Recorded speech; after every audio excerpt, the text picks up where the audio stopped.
maybe we should introduce ourselves. Hey, let's do. Well, I'm Heidi Petak. I go by Dr. Heidi Petak in the educational world, the blogging world. And I am a conservative Christian.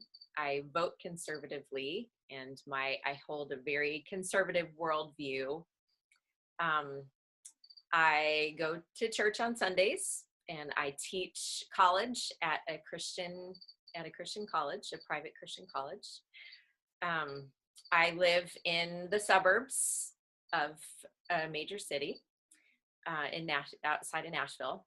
I'm a mom. I have 4 boys, and my husband actually is employed by the church. He works at the church as well. He was the music pastor for a long time, and now he's the outreach pastor.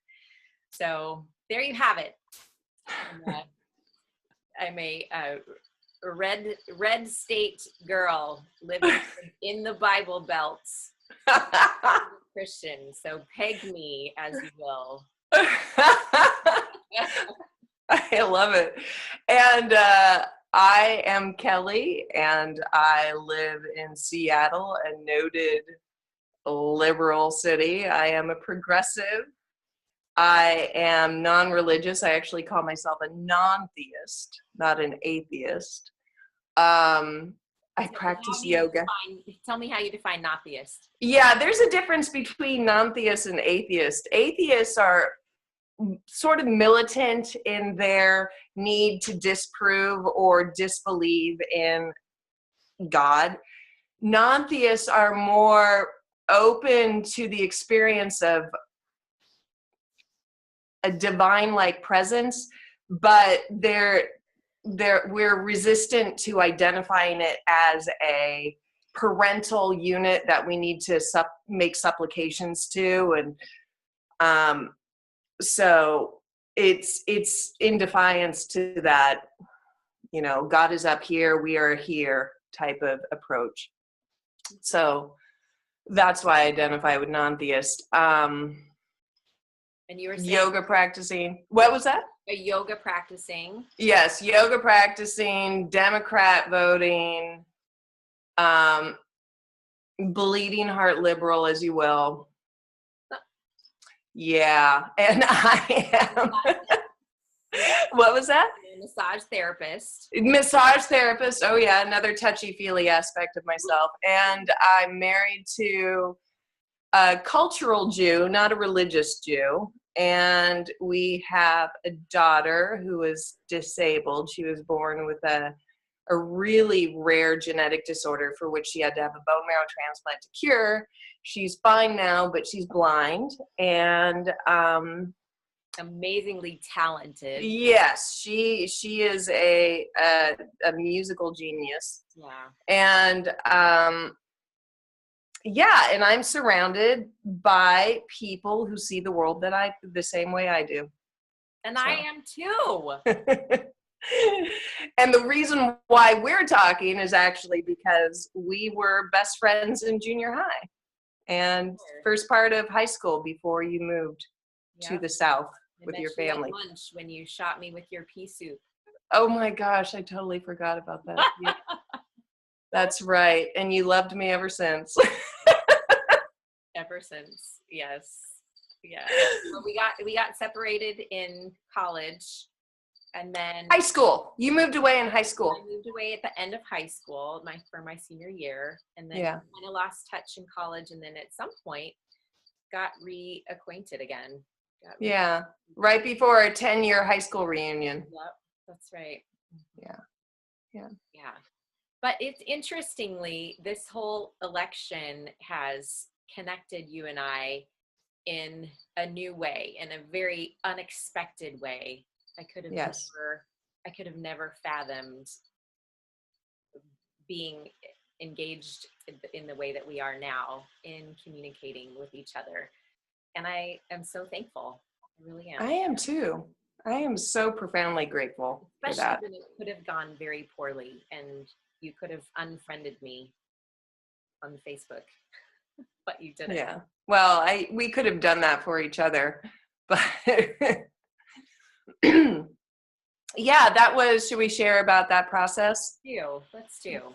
Yeah. So just in my world, I woke up to a very unexpected event, as you know, that all the polls were predicting that Hillary would win by a landslide. Mm-hmm. And so Wednesday morning, I woke up just horrified, terrified, depressed, angry, everything negative. And I started sniping people on Facebook. And I came a little later that day. I don't know when you posted it, but I came across your Facebook post that linked to your blog post that said, "I'm not a hater." And my visceral experience was one of total recall, because that was directly counter to the belief system I was solidifying, was that everybody on the right who voted for Trump was voting for hate and voting for reasons of hate and intolerance. Mm-hmm. And for whatever reason, probably because I know you and because I trust your heart, I decided to read your post with as open a heart as I could, listening from the place of, okay, she is saying I did this out of love. And so the mental note was like, okay, I'm going to listen from a place of love. Yeah. And you didn't convince me, but that wasn't really important to me. What was important was like, okay, I want to engage back in a place of love and open-heartedness, because what I got is that that's where you were really coming from when you wrote that. And I took my time to formulate that response and then wrote it. And then I just so appreciated the responses that you had in kind.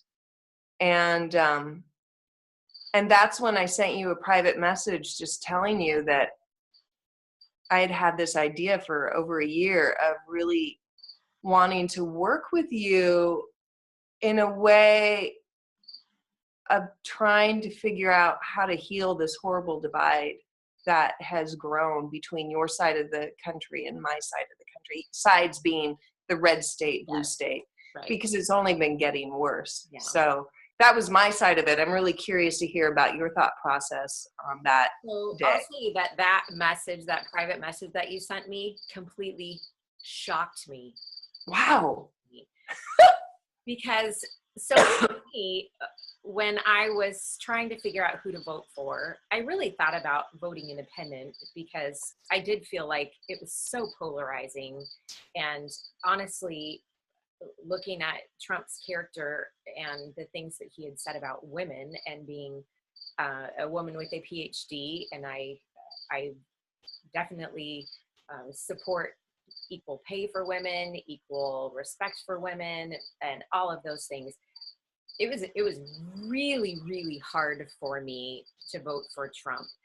But what sealed it for me in casting my vote was knowing the policies of the Republican Party, and knowing that as a conservative, that those policies fall much more closely in line with what I believe than with the Democratic Party platform. Mm-hmm. So I knew that I couldn't vote for the Democratic Party platform. And even though it was a very difficult vote for me to vote for Trump, my hope was that he would be surrounded by good moral people who would temper some of his impulsiveness, or help keep him accountable for some of the rude and terrible things that he has said. Yeah. So that was my hope. It was a difficult vote, like I said. Now, when I woke up on... Hey, 1 second. Yes. Those crickets are so loud. Okay. Here, let me... That's all I'm really paying attention to. Here, I'll hide them. I hid them. Because this is too important to be distracted by crickets. Crickets. have a bearded dragon. He eats crickets. What do you do? I have 4 boys. Did I mention that? I have 4 boys. Yeah. So I woke up the morning after can you still hear the crickets? No, not nearly as loud. Okay. So I woke up the morning after the election and started reading some things that people were posting on social media and different articles in the news and I felt like I had been stabbed by people saying that I was a hater and I was a bigot and I was that I have to hate women and I must be a white supremacist and I must hate immigrants and I want every foreigner needs to move back to the country they came from. And being the inclusive, loving person that I am, it seriously felt like I had been punched in the gut and just spent that morning feeling like I was going to throw up. I was just sick. And I wasn't sick because of my vote. I was sick because of of how I had been pegged into this narrow little box of who I must be if I would vote for Trump. And so I knew, even though I had said nothing on social media or my blog about politics, never have, I thought, I'm going to take a risk because I feel like I need to be the voice of so many people that I know that are not who we've been pegged to be. So then I wrote that piece that morning. And when I clicked publish, I didn't know the absolute firestorm that I was creating and that I had put my hand right into the middle of a hornet's nest. Oh, I wasn't aware. Did you get a lot of pushback from that? I mean, I thought that I was the only one that sort of really posted. No, I mean, the number of times that it got shared and then I got copied on the share and I was able to see what other people were posting. I mean, things that people were posting were like, what century are we in? And this is unbelievable. And, just things that it really, really took me aback. And I, by nature, am a turtle. My communication style is a turtle. That means that I hide my head in my shell. And because I'm afraid, I will not tell you what I think most of the time. I will smile and nod my head. And if you ask me my opinion, I will say, tell me what you think. And great. Glad to hear what you think, but I'm certainly not going to tell you what I think if it's going to create conflict in any way. I'm very conflict averse. So for me to suddenly find myself in the middle of this conflict was very scary and honestly continues to be scary for me. I don't like conflict and the only reason I'm having this conversation with you is because it pushes me to the edge of my growth. And with my worldview, I have to trust God more because I'm scared. And it's very scary for me to have a conversation with someone who is so very different from me. But I value our friendship enough to want to press into it because I want to find a way for us to connect with each other on a heart level and not let this divide us. Yeah. Yeah. And I so appreciate hearing your fuller experience. It's so bizarre that something that I viewed as an absolute tragedy has actually, in my experience, and this is not to diminish the experience of people who are being targeted by hate crimes and all sorts of intolerance that's coming from the far ends of the spectrum. Right. Obviously not from you and your community, but that's out there too. This is all part of like the larger picture of what's going on. But as far as my own experience, this process with you has been such an unexpected gift to have this conversation, and that this was a direct result of something that I viewed as an absolute tragedy. Because like, I feel like I'm connecting with you at a level that, because we're willing to go here with each other now and finally start to speak the unspoken things, that I feel such a deeper level of trust and connection with you. And that's like, that's gold, you know? Yeah. Yeah. You and I both watched the Tony Robbins video, and where he talks about that leaders are able to see how something beautiful can come of even something really, really difficult. And this right here, this is the beauty. This is even though it's hard, and I know these conversations are hard for both of us. Oh yeah, and just a quick reference so people understand, that Tony Robbins video was filmed on 9/11. He was in the middle of teaching a workshop in Hawaii when the trade towers were attacked. And in the workshop, there were participants there from all over the world, including New York City residents who knew that their loved ones were killed. They found out that morning, including Orthodox Jews, including Muslims. And so there was a wide experience of reaction to this event. And the work he did with an Orthodox Jew and a Pakistani man on the stage, you really see what's possible in terms of connecting people's hearts and humanity to each other despite great divide. And I would say that the whole like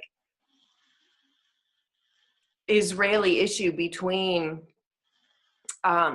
Palestinians and Israelis as to who owns what piece of land, that's an even greater like non-negotiation than what we're even experiencing here between red state and blue state. Right. And to see what's possible between two people who hold two utterly different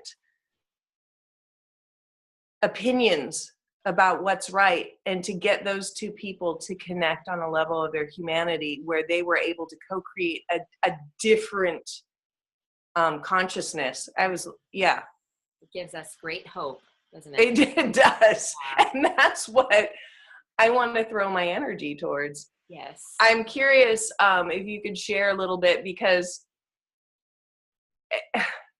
the edginess for me was like, because I'm in a community where we have lost, right? Our ideals have lost in this election. I mean, that's how it's seen, you know, and the other side won for whatever reasons. I'm surrounded by a climate of pain and hurt and anger and fear, bitterness, and so we both individually did our own reporting of our first phone call, and it took me a little longer than it did you to share with my community. And I was really afraid, because the message that I wanted to put out there was so counter to what was being shared. Yes. And because I had also seen like a big chat, you know, a lot of chatter around, don't tell me to just love and do unity and just reach out and hug people, because that's bullshit. You know, there's too many people in pain, and they're you know, being targeted by hate groups and all, you know, that the voices of just like fear. So the process of sharing our experience with each other with that first phone call, which unfortunately we didn't get a recording of. We did. We got the video. We got a video, just no audio. But you know what? I've been thinking maybe it's sacred. There you go. It's like Fight Club. It's like Love Club. You don't talk about it. Only you know what. I don't know if you ever saw that movie.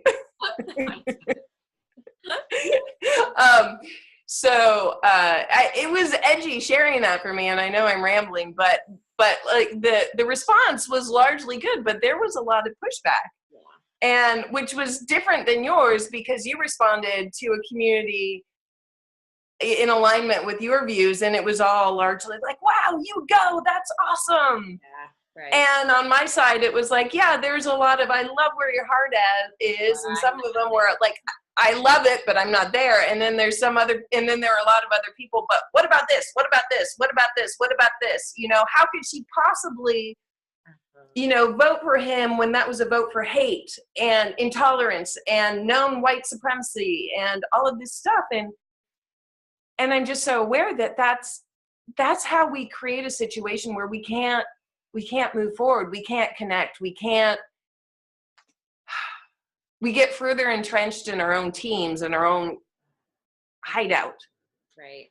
Well, and for me, when I was reading all of those responses to what I thought was, I so appreciated your perspective and your attitude and your desire to transcend and your desire to ask curious questions and to be an active listener and to participate in creating unity. That was what your whole post was about. And I loved it. It was wonderfully written.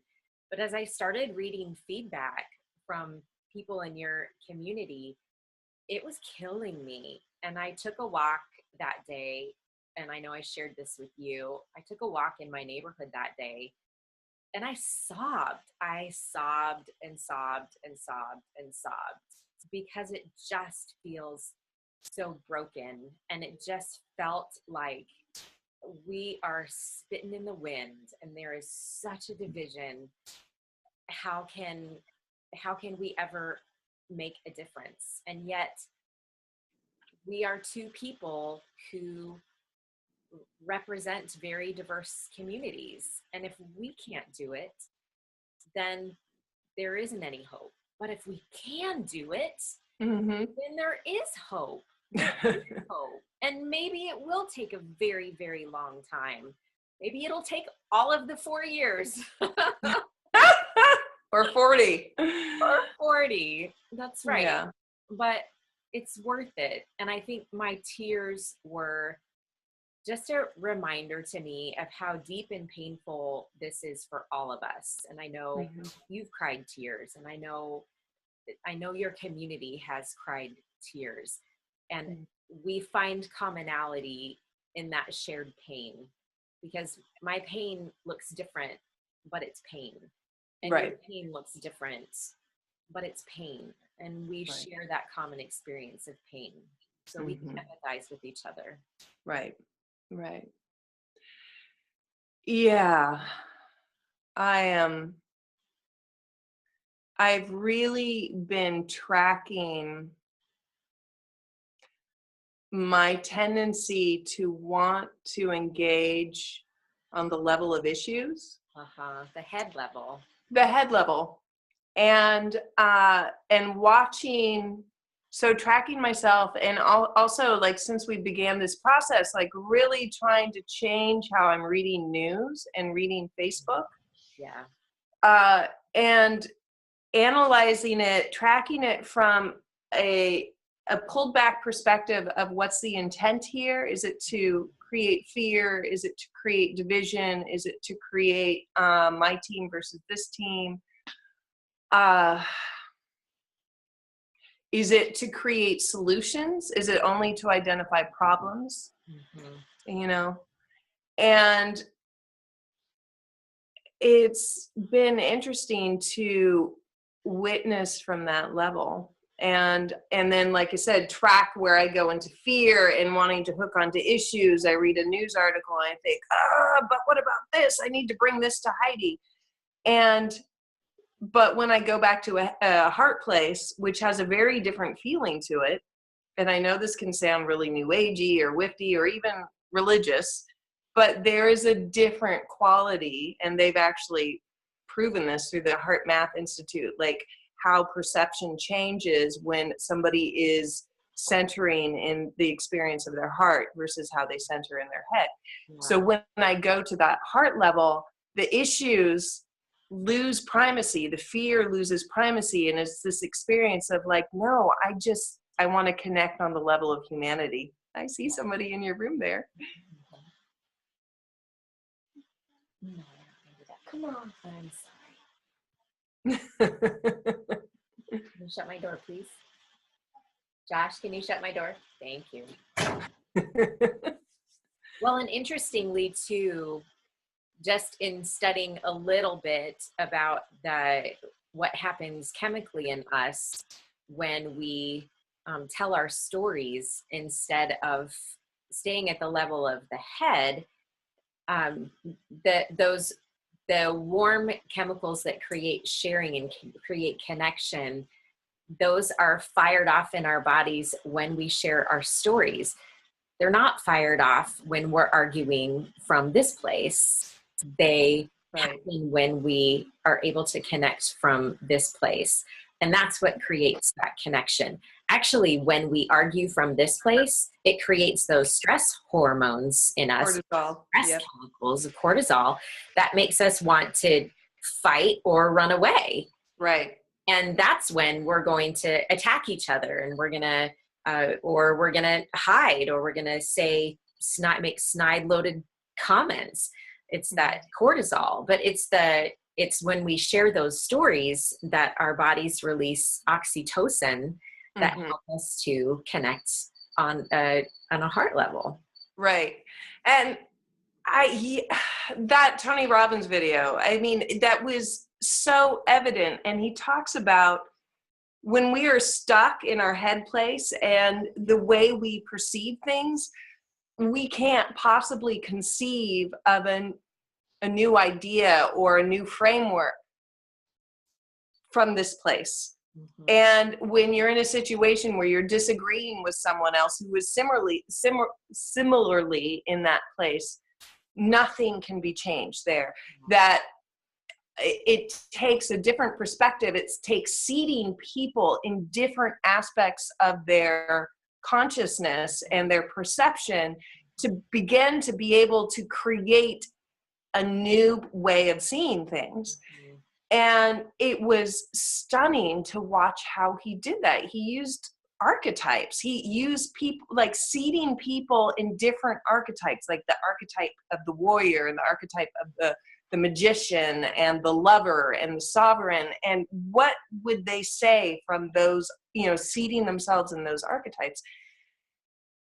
And it was mind-blowing how they both came to this same place. Two people that were from radically different experiences and radically different belief systems, how they both came to this place of how they could connect with each other deeply and fully. Yeah. Well, and the thing is, especially in terms of politics and worldview, we're not going to change each other. No. And I think when when we're younger, I'm in my 40s now, so are you. Sorry. It's all right. I think that's pretty obvious. Unfortunately. Maybe we have this idea that we're going to be able to logically prove and rationalize and convince everybody that we're right and they're wrong. Right. But now that I'm in my 40s, I'm like, you know what? Honestly, that isn't my job. It's my job.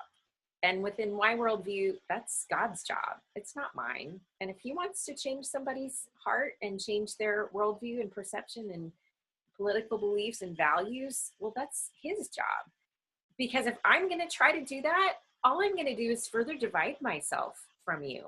Right. So my job is to ask curious questions and to listen, to understand, and to try to connect with you on a heart level and not worry about the rest. I think I agree with that. I would say, however, like the pitfall is if we go deeply into that, it's not my job, and then disengage. Yeah, definitely. Right. Because, and I think that's what's going on, like even because it's easy. Yeah. Because we now live in communities where we're not surrounded by people with diverse views from us. Right. And we can set our Facebook feeds so that we're only seeing people who agree with us. And but I would say the purpose has to be different then. The purpose of our communication has to be different. Because if our purpose is to change each other, it will look and feel very different. And for me, it will feel very threatening and I won't want to stay in that conversation. But if Yes. the purpose is for us to further understand each other and to create a deeper connection, to find beauty despite our differences, then it's going to look and feel inviting. Like, I want to be a part of that. I'm not threatened by that. Yeah, we can share our story. I can share my perspective. I can share the views of my community, and we can then find common ground. And that's what creates the empathy, is when I go, oh my goodness, I've totally experienced that. You may not look the same, but I've experienced that. So I can empathize, and you can empathize with me. Yes. And what I love too, that really surprised me in our original phone call, because I did express like so much care and concern for people that actually were suffering as a result of this election process. Because the truth is, I don't think Donald Trump created the hate. I think his campaign and his election daylighted a lot of hate and shadow. And that was there. Has been there, all along. Right. And I was really, when I shared that with you, I was really touched how you were the one that brought up, like, this is an important process of learning how to connect to people's humanity and heart. And we should bring in people of color. We should bring in gay people or trans people. Let's bring in people with different perspectives, because the whole point is to connect deeply to each other's humanity despite our different belief structures. Yes. And America is made up of the world, actually, but America, to make it more narrow, is made up of so many different people from so many different backgrounds with so many different stories. And if in a small way we can create a microcosm of that and allow people to have a voice and to share their story, and to learn to really listen to each other, then I think we go a long way toward creating a more peaceful community, which is what we want. And we don't stay, and then we're not afraid, which is what keeps us so isolated in our own little community of people that share our same worldview. And then, I can get beyond that. I can ask curious questions and listen to other stories and realize the world is a big place with many, many, many different kinds of people and different viewpoints. And it takes courage. You had mentioned that you are surrounded by people who believe like you. I'm surrounded by people who believe like me. And I think we probably all do that. Naturally, that's where we feel the safest. Right. And we can find commonality in that place. But I think there's room to expand beyond our little communal borders. I agree. And I have to say, like, ever since the election and this process we've been having, I have now loaded some conservative news sites onto my phone, because I'm seeing now that it's really important for me to get outside of my thought bubble, that I need to look at the Drudge Report, and there's an app called Real Clear Politics, which actually is really good at having news reports from both sides of the aisle. And I read the New Yorker the other day. Oh my gosh, what was that experience like?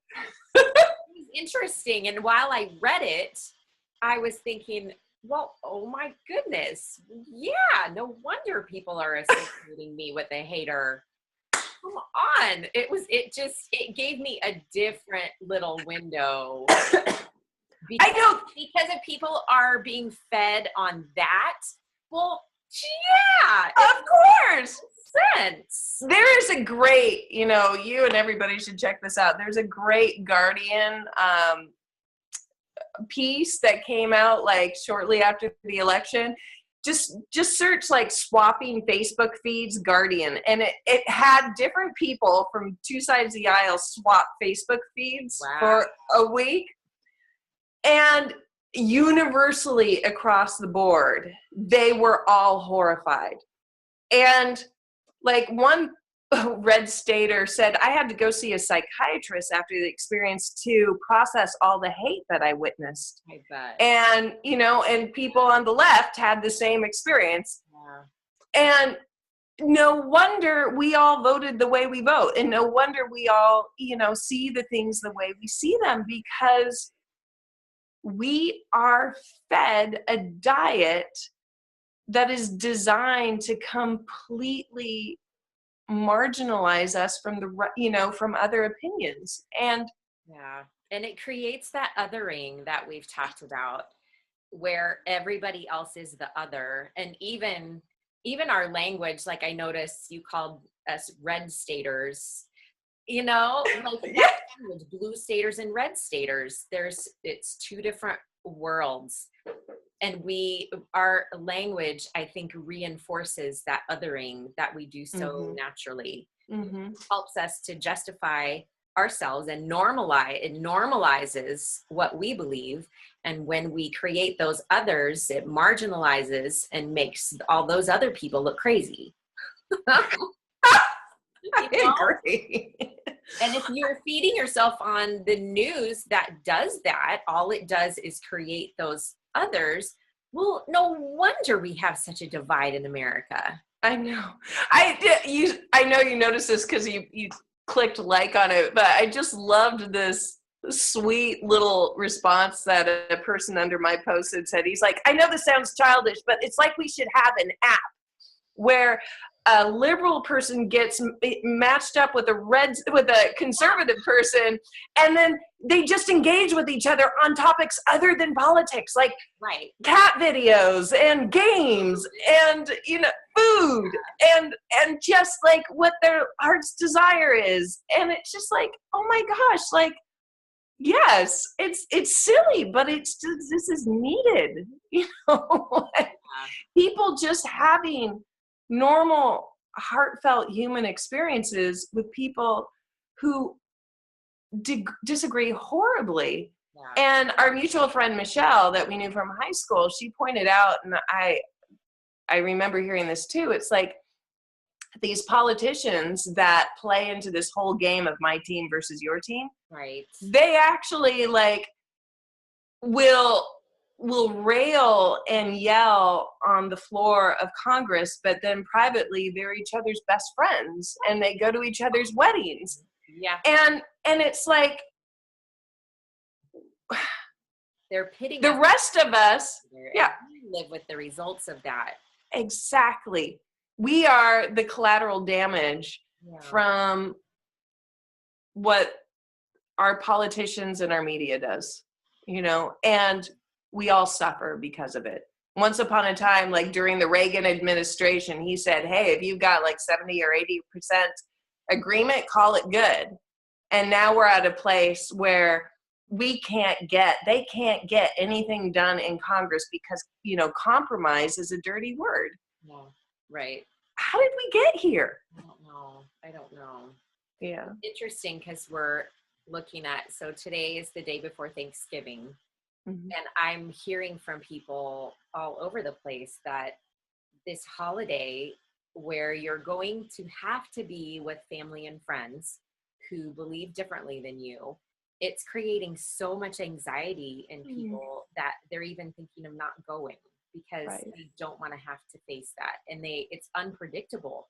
They don't know if somebody who is really angry about Trump voters, if they know that this person voted for Trump, they don't know if they're going to be attacked. And then the other side, I'm sure there's so much angst and fear and all of that, not knowing what that conflict could look like if a Trump supporter is going to throw it in their face, and they just don't know. And so it's sad to me because a holiday that's supposed to be all about what we're thankful for, and we find common ground in what we're thankful for, has become a setting for what could be very, very conflict-ridden experiences and conversations. Yeah. And that's where I want to encourage people to, this is when we use all of our skills of asking curious questions, of not asking a question that says, why did you do that? Why do you believe that? Which creates defensiveness. But let's ask the what question, the what is it about this that makes you afraid? What is it? What is your story? What is your background that has led you to believe what you do? Because then we encourage people to share stories. And then we become good listeners. We find common ground. We empathize. And then we eat our turkey and mashed potatoes, and we can talk about that. I completely agree. If we can do our work to get to a place where we do not feel defended against each other. Because when we feel defended, it changes how we communicate and how we listen. Yeah, right. And that's really hard because we can get defended based on stories that we tell ourselves about what the other person thinks of us. Mm-hmm. And it takes an act of faith or an act of deep, open-hearted love to just trust that regardless of what they think of us, we can still be open and loving and undefended. And yes, believing the best about each other in this season especially is so important. Believing the best means, for me, when I am looking at you on my screen, I believe the best about your heart, and I believe the best about who you are as a woman and as a mom, and I believe the best about your heart for the hurting people around you, and that it is that pain that makes you want to rise up and fight. That it's not that you desire to be malicious or act out of anger. It's that your heart is a heart of care and of wanting to protect those people that are now, that you see them at risk, feeling even more at risk. Yes, absolutely. Thank you for seeing that. Yeah. If you were to believe the best about me, what would that look like? Oh, well, I do believe the best about you. And I see you as so dedicated to living a life of love and service and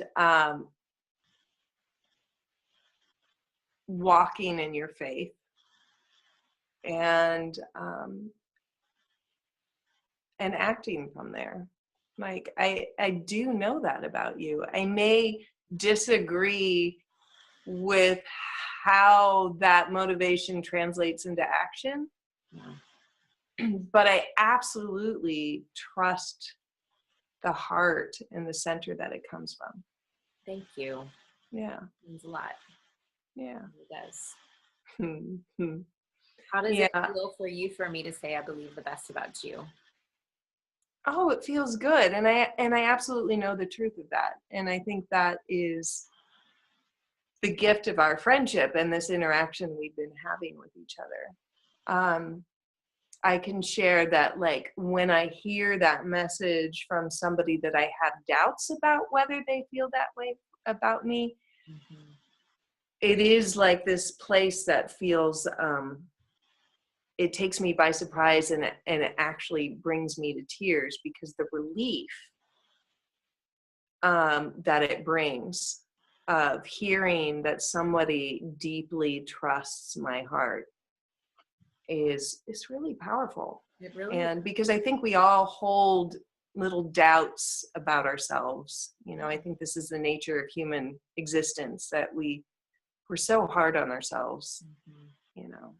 We are. And we tell ourselves things about other people and what they believe about us that may or may not be true. Right. And especially when we are anticipating, I'm thinking of Thanksgiving again, when we're anticipating being with those family members that we've already created in our head what their voices would say to us if we're going to say something to us, and how they perceive us, that we walk in on the defensive. We walk in expecting that. And then we're looking for evidence in every look, every gesture, every word that is said. We're looking for evidence to confirm what we already believe. Of course. About the other person. And when we don't see it, we make it up. Mm-hmm. See the way she looked at me? You know that that's what she was thinking. When Right. That's not it at all. Right. Right. But it just makes for a very big challenge. And I will say that you and I, it is a challenge, and going to be a challenge, to bring people together from our communities and help them learn a new way Right. to communicate, because they think we've done it this way for so long. I think the wider community has been communicated at odds for so long, Yes. that it will be difficult to do it differently. And Yes. you see it. I mean, you see it when you see it on the news shows when they bring people on to espouse their views. There's just so much name calling, and there's so much aggression, and there's so much of the othering that happens, that people look at that and they go, oh, well, I guess that's what conversation about politics is supposed to look like. Well, maybe not. I know. Maybe. Maybe not. Maybe that's divisive. Maybe that's destructive. Maybe that's not our model for how we're supposed to communicate. Maybe it's something entirely different. Right. Right. Because if we are stuck communicating from the level of our brains, now I know this is an edgy thing to say, because I know this could be interpreted as like getting out of intellect and getting out of education and getting out of being smart. It's not that. It is acknowledging, and we've already seen this. It doesn't matter how many facts you have to back your position up. It's not going to create any more connection or enlightenment on the side of somebody who's determined not to go there. And that happens on both sides. It happens on, the left likes to see themselves as higher educated. I don't know why, because obviously very highly educated people voted for Trump. So there are a lot of bubbles being burst here. But, and there is a lot of talk about how we've moved into a non-fact based way of parsing the issues. Well, probably because it doesn't work. And yet we're still spinning out in this level of trying to hammer our facts to convince the other side. Okay, it doesn't work. So how about we try something else? Right. And I agree with you. I especially wouldn't say that this type of communicating is putting your brain on the shelf. I would say that it's engaging all of you. It's a holistic way of communicating. Because when we're just arguing here, I don't believe that we're using this. So what if we use all of it? It means I'm using my head and my mind to say, you know what? Rational argument, even though I can do that, rational argument is not what is going to help us here. It is going to a deeper level of communication, to talk about our fears, to talk about our pain, to tell our stories to each other, to ask those questions that can bring a richness of understanding and a new perspective on something that maybe you saw it very, very narrowly before. So that type of listening, that very much uses your intellect. So it's not, I would say the rational argument is only using this, but let's use all of us. Yeah, that's a very good point, and I appreciate that fine-tuning of the approach. I'm a little concerned about time. Where are we at? Let's see. Yep, it's 12:49 my time. Okay. Because I don't want to make this too long and hard to digest. I don't either.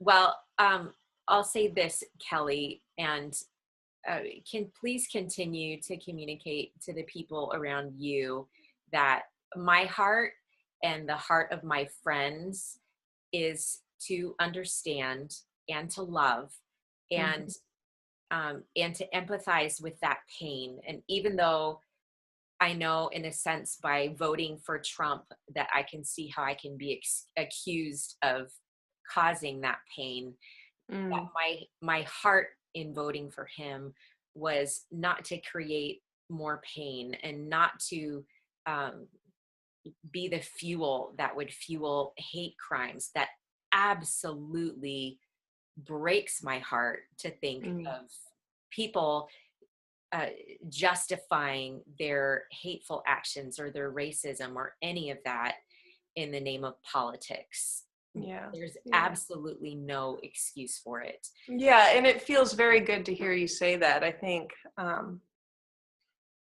that is the sticking point for so many people in my community. I know. And I just, from here in Seattle, I want to acknowledge the pain you felt in reading the responses, but I also would love to point out to you that the majority of the people who responded were responding from a heart-centered place of, wow, what you're doing feels important and needed. Yeah. And what we're doing feels important and needed. And given that we are mired in a grief process, although not as strongly as we were a week and 2 weeks ago, given that we're in a grief process, I was very pleasantly surprised how many of the responses from my community were enthusiastic about what we're doing. Thank you. That was very cool. And I was also pleasantly surprised at the number of people that commented on from this area as well, saying, I love what you're doing, and I love your heart in this. I love your desire to connect, and may we all strive to do that. Yeah, and that's my greatest hope, is if we can inspire just a few people to reach out to people that they are feeling a lot of strife with due to belief systems, then I feel like we will have done a good thing. Me too. Well, with Thanksgiving tomorrow, Kelly. Happy Thanksgiving. You. I am so grateful for you, my dear. Thank you for initiating this. It's rich and fruitful already. Alrighty. Love you. Bye. Bye.